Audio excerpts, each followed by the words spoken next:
Hi hello வணக்கம், இது உங்கள் சிவி ஜோன். ஸோ எல்லோரும் எப்படி இருக்கீங்க? இப்போ பார்த்தீங்கன்னா ஃபினாலே அடுத்த வாரம் ஞாயிற்றுக்கிழமை வரப்போகிறது. எல்லாருமே வந்துட்டு யார் இந்த சீசன் 9 டைட்டில்னால வர போகிறாங்கன்னு சொல்லிட்டு ரொம்ப ஆவலாக இருக்காங்களா கேட்டிங்கன்னா அது எனக்கு தெரியாது. நீங்கள் முதல்ல ஆவலாக இருக்கீங்களான்றதை மறக்காமல் கீழே கமெண்ட்ஸ் பண்ணுங்கள்.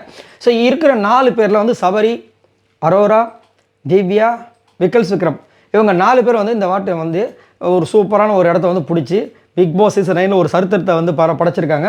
இவங்க 4 பேர் யாரோ ஒருத்தங்க தான் வந்துட்டு இந்த டைட்டிலை வின் பண்ண போகிறாங்க. இதில் கமருதி விஜய் பார்வதி வர போகிறாங்களா இல்லையா அப்படின்ற ஒரு விஷயம் வந்துட்டு பயங்கர பூதகரமாக வெடிச்சிருக்கு. அதில் வந்து பார்வதி வந்துட்டு அது வந்து அதாவது வதந்தி போயிட்டு இருக்குதான் தான் சொல்லணும். ஏன்னா அஃபிஷியலாக எதுவுமே நியூஸ் வரல. அவங்களுக்கு கால் போனதாகவும் அவங்க வந்து நிராகரித்ததாகவும் அதுக்கப்புறம் கமருதிக்கு போனதாகவும் கமருதி வரப்போகிறதாகவும் இது மாதிரிலாம் போயிட்டுருக்கு.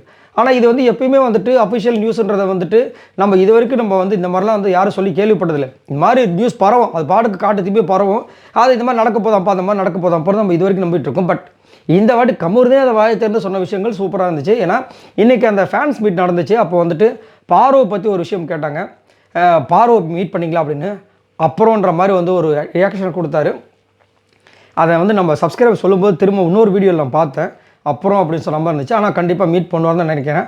பட் எனக்கு தெரிஞ்சு ஒரு கேப் விழும், சரிங்களா? ஏன்னா அவர் போகும்போது விஜய் சேதுபதியிலேருந்து வீட்டில் இருக்கவங்க எல்லாருமே சொன்ன விஷயங்கள் பார்வை நம்பாதீங்க, இதோட கட் பண்ணிடு இப்படிலாம் எக்கச்சக்கமாக பேசுனாங்க. சரி, ஊரில் வந்து 1000 பேர் 1008 விதமாக பேசுவாங்க. நம்மளுக்குன்னு ஒரு மனசுன்னு ஒன்று இருக்குது பார்த்தீங்களா, அதுதான் உண்மையான விஷயம். அவங்களுக்காக நம்ம வாழ்ந்தோன்னு வச்சுக்கோங்களேன், கடைசி வரைக்கும் வாழவே முடியாது.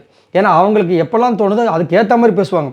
இவங்களுக்கு பிடிச்ச ஒரு மாதிரி பேசுவாங்க. இதே கமருதீன் திவ்யாவை வந்து சண்டை போடும்போது கமருதீனை பற்றி திவ்யா என்னென்ன பேசாங்கன்றது நம்மளுக்கு தெரியும். அரோரா கிட்ட போயிட்டு அதே வந்து 2 பேரும் சேர்ந்ததுக்கப்புறமா கமருதீன் கிட்ட என்னென்ன பேசாங்கன்றது நம்ம எல்லாருமே பார்த்துட்டு தான் இருக்கோம்.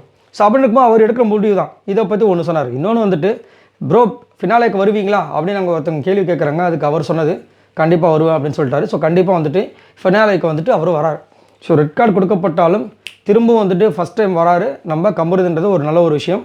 அங்கே வந்து என்ன சம்பவம் பண்ண போகிறாங்கன்றது தெரியல.